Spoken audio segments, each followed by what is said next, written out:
Okay, hello everyone. Welcome. We have the students' presentations. We have two talks. I tried how to make connections maybe like today.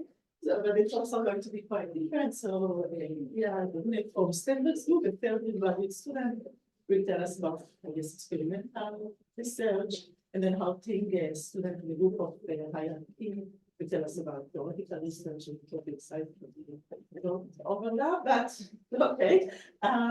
Also wanted again to encourage students who are interested, you or your friends, if you want to present to this seminar.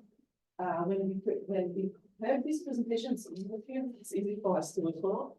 And if you check the YouTube channel, students' presentations get order of magnitude more views than faculty. I don't know what's going on, but if you check it, it's one more views. So you are very popular and people are interested to see what's going on.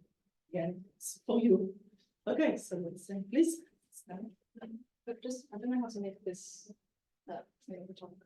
Maybe. Oh, is it? I can't change. Maybe that's on the other computer. Oh, Yes, thanks. okay. Okay, yeah, so hello everyone, I'm Pria. I'm a second year grad student in Ephraim Steinberg's group. And today I'm going to be talking to you about optical metrology using few-photon states. For those of you that aren't super familiar with our group, we have two labs. One lab works on cold atom experiments, and the other works with single proton experiments. So I'm going to be telling you guys a bit about one of the directions that we're interested in the photons lab. So, oh no, doesn't let me change this. There we go. So I'm going to tell you about two different quantum multi-parameter estimation experiments that we either have recently completed in our lab and or are currently doing in the lab. I'll first start by trying to give a bit of motivation about what quantum metrology is and what quantum parameter estimation is. And then I'll move on to telling you first about an experiment where we generated what we call the tetrahedron state, which is a optimal 4-photon state for parameterizing a rotation in polarization space. And then I'll tell you a bit about what we're working towards doing now, which is creating a 2-photon state, which is also optimal for that same task. So quantum metrology is a subfield of metrology which concerns the study of measurements and has many applications in major fields and applications in things such as gravitational wave detectors like LIGO, magnetic field sensing, and systems such as atomic clocks and things where you basically need high precision measurements. And the crux is that we can basically use quantum effects to give us higher precisions in measurements than what we would normally be able to achieve by just using classical approaches. And this can also help us understand the best way to measure multiple transformations that are generated by observables that don't meet with each other. And this is where the multi-parameter estimation problem comes in that I'll talk about in the course of the presentation. So I'll go through a small example of parameter estimation just in the case of a single parameter to kind of give you a basic idea. So say you want to estimate a particular parameter, and there's basically two main limits that we come across in metrology. The first is known as the standard quantum limit, where the error in our parameter scales as 1/√n, where n in most cases is the number of measurements that you can do, and also in many cases it's equivalent to the number of particles you have in the system. And typically we want to aim for what is known as Heisenberg scaling, which is the best scaling that quantum mechanics allows us to get, and it's where the error in our estimation scales as 1/n. So there's a quadratic improvement there. So we typically want to aim for that. And the example I can show you this, the kind of power of quantum metrology is in the estimation of a phase phi between two arms of an optical interferometer. And it turns out that if you have a system of n photons that you can send in for your input beams, for example, there's a particular quantum state that we can send in that is the best state for this task of estimating this phase, because it's most sensitive to that. And it's known as a noon state, which, if you're not familiar with it, can be a bit weird, but it's basically called a noon state because if you write it out like this, it kind of spells the word noon. It's a superposition of sending all of your n photons in through path A and none in mode B, and then vice versa, all in B and none in A. And but this is just the case for a single parameter estimation. If we want to estimate multiple parameters at the same time, things can sometimes get a bit more complicated if we have transformations that are generated by observables that don't commute with each other. Previously, people thought that if we have a particular quantum state that is really sensitive to measuring a given transformation, it naturally comes with a decrease in sensitivity in measuring other transformations. For example, if you were to use the noon state that I just showed you to measure a rotation around a particular axis, it will be optimal for just one axis, and will have zero sensitivity to rotations around the other axes. It turns out that this is not always true, and this kind of misconception was cleared up by a special state known as the compass state, which is basically a superposition of four coherent states. This is what its Wigner distribution looks like, which is kind of a quasi-probability distribution, and it's called the compass state because we have the four coherent state blobs at 4 points of a compass. And the special thing about the compass state is that it is super sensitive to measuring displacements in both position and momentum. And we all know that those don't commute. So this kind of solves that problem. And recently in our lab, we experimentally generated a kind of analog of this state, but for measuring polarization rotations, and we called it the tetrahedron state. And I'm going to tell you a lot about that now. So for the task of measuring rotations on a block sphere, which is how we kind of describe polarization rotations. The tetrahedron state is a state consisting of 4 photons, and it's the optimal state that gives us this Heisenberg scaling if we want to parameterize a particular rotation. And it gets its name from the fact that if you are to look at its, you can't really see, but there's like a sphere here. So this is meant to be on a block sphere, but you absolutely can't see that at all. I apologize. If you were to plot this state on a block sphere using its what's known as its Majorana representation, where each of these kind of vertices correspond to a photon, you have 4 photons, and they're kind of distributed in this equilateral, regular polyhedral shape. With 4 photons, that's going to look like a tetrahedron. And that's where it gets its name from, because it has the same rotational symmetries and properties as a tetrahedron. And I don't have a lot of time to explain properly what the Majorana representation means, but it basically is kind of corresponds to the zeros of the Husimi distribution, which is where each of these points are, and they are equally segregated on the surface of the block sphere. And this is the tetrahedron state. It consists of 4 photons, which is the lowest dimensional of this whole class of states that have these representations in higher orders. So for higher photon of this. So we attempted to make the lowest dimension of these states using 4 photons. Okay, so what does a multi-parameter estimation experiment look like in the lab? We can break it down into 3 simple steps. We first have to prepare the quantum probe state that we're trying to use to most sensitively estimate the parameters that we're interested in. We then have to make our state interact with these parameters in some way. So in this case, this would be making it undergo polarization rotation, some change to its polarization that we will then measure.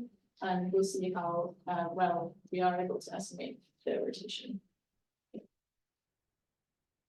So I'm going to talk to you just about the first of these 3 stages in terms of the tetrahedron state, how we went about preparing that state and characterizing it. Okay, again, the block sphere part of this diagram is not showing up on the screen, so I apologize if it's not super clear. I'll just try and give a quick conceptual description of how we make the tetrahedron state in the lab. So again, this is the kind of Majorana representation depiction. We basically create a 3-photon noon state. So that's the same thing that I introduced at the beginning of the talk, but this time n is 3, we have 3 photons. And then for our 4th photon, we interfere it with a single horizontally polarized photon. And that creates our 4-photon state. And this is if you were to write it out in terms of annihilation and creation operators, for the 2 modes, horizontal and vertical polarization, that's what region B means, action in the vacuum, this basically it's my own distribution on the box here. Yeah, I'm sorry if it's not super clear. Due to the picture. What this looks like in a lab, I won't spend too much time talking about this because it was quite complicated. But we this is the experimental setup that we use, and I don't know why some of the text is gone from the legend. Sorry, but so we create the new state here. We then have a single photon that we create separately through the Howard approach, and both of these we generate from a pulsed laser source, and we use spontaneous parametric down conversion sources to create the single photons. That's the SPDC crystal label on the diagram. Then we integrate both of these two separate states together in the Sanyuk interferometer, and then we can do tomography on our state and characterize the technical state that we created. Okay, so how do we characterize it? We perform state tomography, and we do this by the fact that if you consider just the polarization degree of freedom of a single photon, you can effectively think of it as being a spin 1/2 particle. If you use just any two orthogonal polarization basis vectors, like horizontal and vertical, for example, you basically can think of it as a spin 1/2 system. We have 4 of them in the tetrahedron, so it's effectively a spin 2 system, and we can decompose its Hilbert space into this direct tensor sum. This is all to say that we don't really want to worry too much about these spin sectors. We expect that most or all of the population will be in this fully symmetric spin 2 subspace. So that's what we look for when we do our characterization, because ideally all the photons are going to be indistinguishable and completely identical to each other, and that means that they're constrained to be living within this spin 2 sector, which is the fully symmetric sector. So how did we do this? These diagrams are density matrix reconstructions from tomography. The first one up here shows the kind of those 3 different spin sectors that we can decompose our state into, and we expect, like I said, we expect the tetrahedron to be living within this rho symmetric spin 2 sector, and where you see rho experiment rho x, that's the full experimentally generated tetrahedron state that we created in the lab, and we managed to get most of the population, around 87%. Was found to be within that spin 2 symmetric sector as we expected. But unfortunately, there were still some non-negligible populations in the spin 1 sectors, which contribute to the relatively low fidelity of the state that we created in the end. But I can talk more about that later and how we can improve it. But overall, most of it is where we expect it to be. But all is not lost. We can see some qualitative features of the ideal theoretical tetrahedron state that we aim to generate. So in the top left, these are also supposed to be the Majorana depiction on the block sphere. So it's a bit difficult to see, but the red points are the ideal theoretical tetrahedron state, and the blue are the one that we created. So they're relatively close. I'm going to talk mostly about what we call the main eigenstate of the tetrahedron state that we created. This is just because the entire tetrahedron state that we created experimentally is a mixed state, but we look mostly at its eigenstates, and particularly one that has the largest eigenvalue that is created most of the time. And that particular eigenstate is created with 92% fidelity. That's the one that's plotted on the top left, which is really good. However, we only create it 49% of the time, but we can basically say that our way of creating this tetrahedron state works half the time at creating almost an optimal tetrahedron state. And you can see the features that you expect from the ideal theoretical tetrahedron state in the Spickman distribution on the top right are present in the Wigner distributions of the one that we created. There's 4 plots because we have kind of viewed it from the 4 different vertices of the tetrahedron state that we created, but they should all be identical to each other and to the top right one ideally. They're not perfect, but there's definitely the features that we aim to see there. Okay, I have to give a quick interlude about a metric that we commonly use to determine whether our state is optimal and what we mean by that. So we use a quantity called the quantum Fisher information to kind of quantify this. Again, I don't have a lot of time to go through absolutely everything, but basically, if we know the quantum Fisher information, we can calculate, let's calculate a bound on the covariance between all the parameters we're trying to estimate. And ideally, we want to minimize this quantity so that we have a very low variance with our estimation, implying that we can estimate it very well. And one particular bound that we use is known as the quantum Pria bound, and it bounds the covariance matrix between all the parameters from below as the inverse of the Fisher information matrix.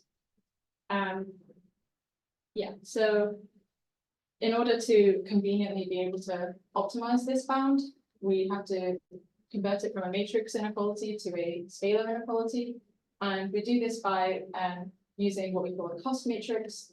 And it basically weights each element of the covariance matrix accordingly to a choice that you can make. Typically, we use just the identity for the cost matrix, but it kind of comes from the part-time metric, so it depends on your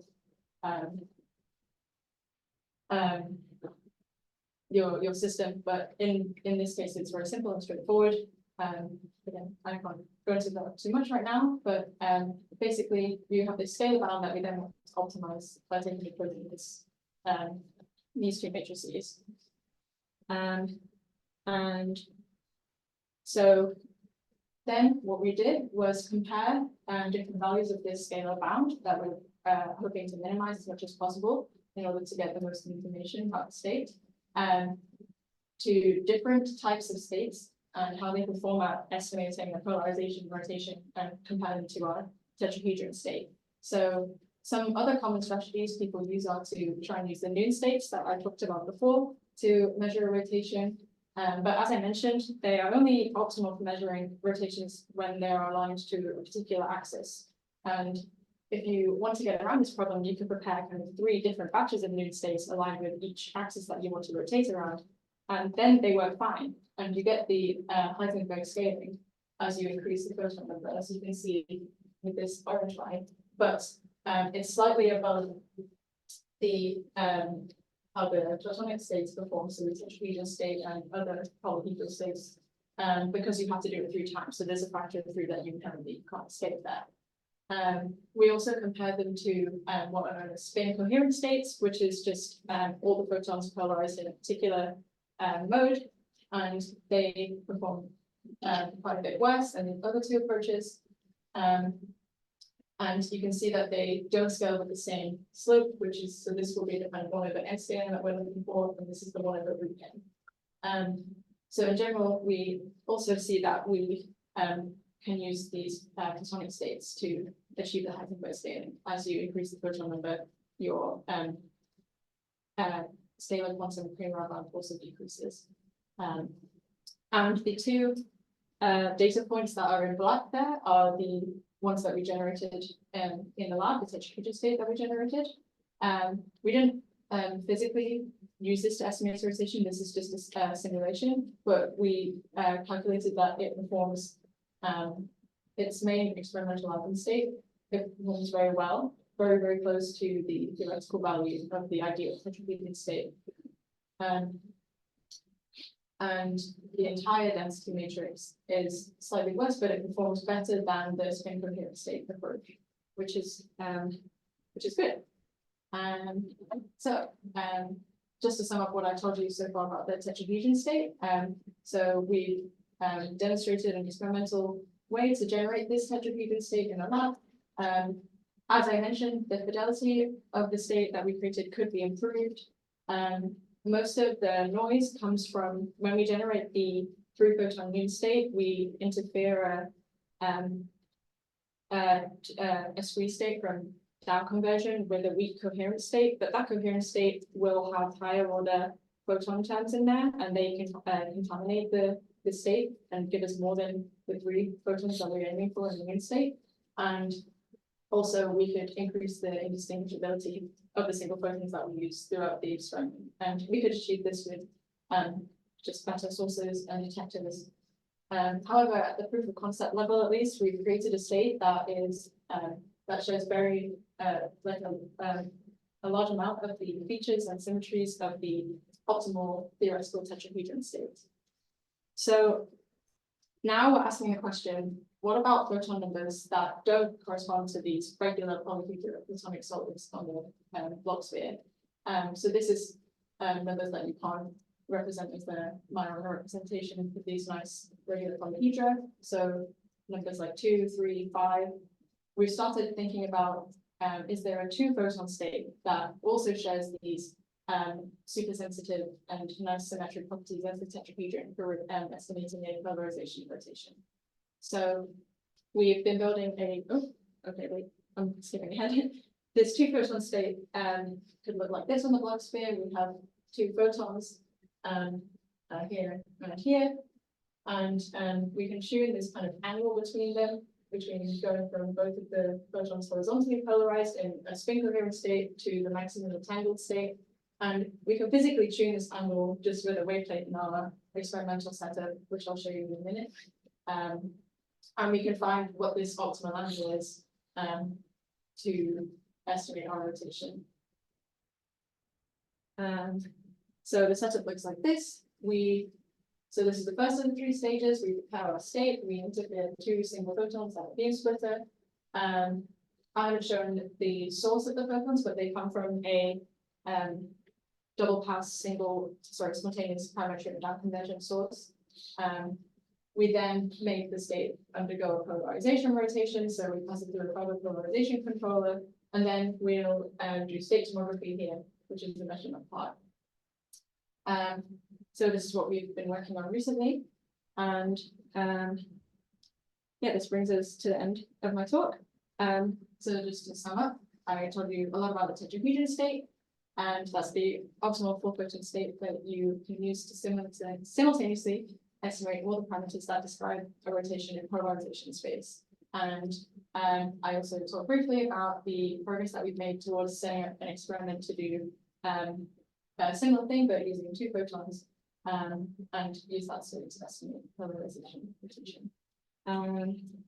Yeah, so again, most of the content in this talk was from Hugo Ferretti's PhD thesis, and he's the student who graduated a couple of years ago and led the experiment working on the tetrahedron state. And I just want to say thanks to everyone in the Photons lab who worked with me on these experiments. So that's Fatima and Jan, Maggie, and Jerry. Thanks.